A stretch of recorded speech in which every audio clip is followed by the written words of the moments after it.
it's hard to know what the racing line is around this space because it's a brand new track to everybody.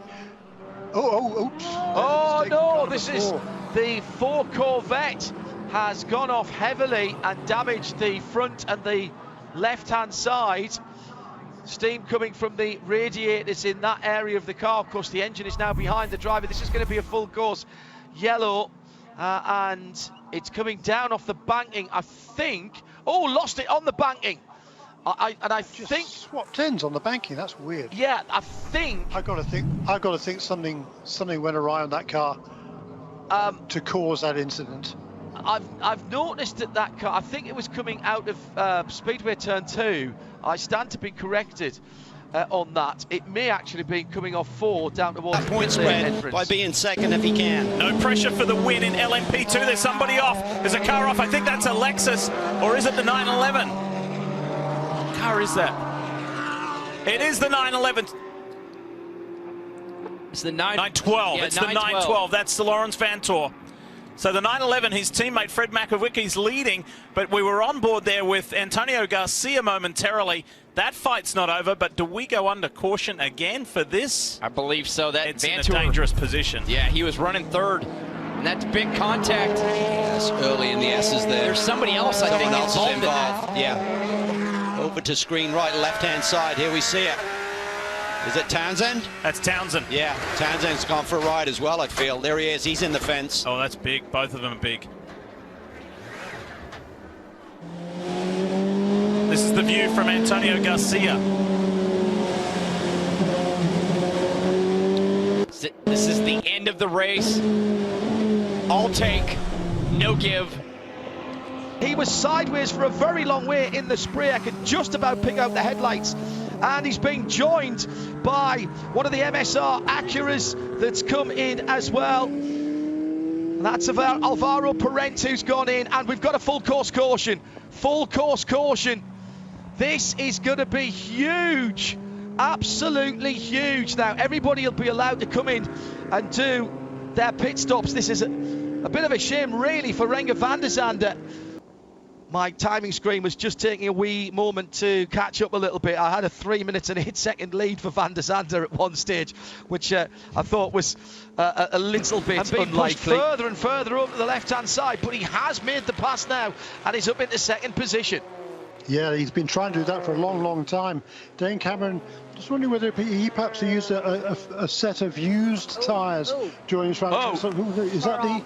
that is the in the S's, and it's the Magnus 44 car that's gone off. Oh, what a shame. Spencer Pumpelly was in a decent position. Full course caution. Oh, what a shame. And the 2 hours and 45 minutes, 2 hours 44 and 53 seconds actually, comes to an end. Now, there was traffic, and Pete was in there as well as he's coming down through the S's. Oh, Pete Moore went down the inside. Great piece of placement of an interim tyre barrier on the way to the outside wall, which undoubtedly slowed the Magnus car down before the impact with the wall. Last couple of laps, now 4 seconds between first and second in GTLM. It's about as much as been all the way through race. There's an off course. Whoa! Oh, right in front of the leaders, and he's hit the Acura. Oh my goodness! That's the WeatherTech car. This is a full course caution. Out goes Montoya. That car is done. And the Tony Vielander, a very unusual mistake from the Finnish driver in 5th position in his class. Montoya has hit the wall. He's moving around. Full course yellow. That's going to take some. And it was side by side between Vautier and Montoya. By the way, Nasser got through in all of that. It was 3 cars into a space where really there wasn't room for 2. And Vautier went wide at turn 5. Although he wasn't involved in that, he'd been offline the corner before, trying to defend. And, well, maybe there was just a little touch on the back of Vautier's car as the Acura spun, and Nasser's gone through into 3rd position for Whelen Engineering. Just ran off the road, didn't he? That's curious. He must have had some sort of a problem. They're all very unlucky there. Very unlucky indeed.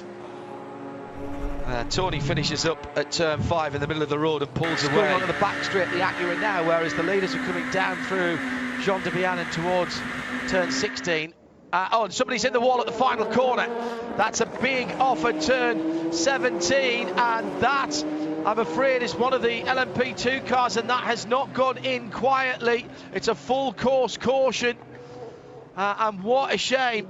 What a shame. Full course yellow was called at 57. Oh no, it was called at 57.27. I think they might have been late. Well, it was just they were probably committed at that stage. In that case, if it was that close, they were probably already committed to the pit lane. Yeah, looked like Cuba just lost the back end on that middle bump. He's out of the car, hanging his head a wee bit. I think that's the end of the day for Inter Europe on the 90 million screens that I've got in front of me. I'm only slightly... Oh, and a big off, and it's both of... This is turn 17, as there must be something on the circuit. There's 1, 2, 3, 4 cars, Hardpoint Audi, both of the Lexus, the right Porsche, also coming into the pits there. Ollie Gavin dived into the pits. Rear of the car, I'm not sure that has a wheel on the left rear of that car. It was, it was a touch on the inside. No, there's got to be something down there. I thought it was a touch on the inside wall by the leading T-Bell car, and then his teammate went off in sympathy. There's some kind of fluid. T-Bell gets to the inside and then bounces the car around, didn't hit the inside wall. I think the 14's just trying to avoid it and pinches it and turns round. I'm not sure it was anything more than that, Jeremy. Whatever it was bizarre. Yeah. Really strange. And because once he was back up to speed. Oh, this is real trouble. There's a Penske prototype involved in this. Big trouble at the bus stop. That prototype just almost clipped a car as he pulled back out on the bus stop. Penske's in the tires. Well, there was Castro Neves and the 55 of Harry Tinknell. I think they're the two involved. Tinknell gets going again, and yes, it is Elio. Battle for position there, though, running 3rd and 4th at the time. Castro Neves has damage to the right rear. The wing is completely gone as well. Do the setup. Let's take another look here. 55 looking up the inside of Castro Neves. That did not seem like it was fully on as Castro Neves goes for a ride and a hard hit into the tires. We're on board with the 55. Big commitment there from Harry Tinknell. I don't think there was room to make that move, Townsend. Well, you say the key to the race, choose your battles. Another key is don't pick a fight this early. Wow. That's the second time this week the 7 has gone into that wall. Ricky Taylor during qualifying at the end, and now his teammate Elio Castro Neves. So the 7 team at Acura Team Penske has to go into rebuild mode again. Scanner frequency if you are so equipped as always. Scanner frequency 454. Oh, it's a big off for the Acura number 7. Big off for Ricky Taylor. Seemed to have lost the car very early. He's gone in nose first, destroyed the front. This, I think, will be a red flag. 2:45 to go. And that was going through the bus stop and lost it completely in the first part of the bus stop. Car did not turn at all.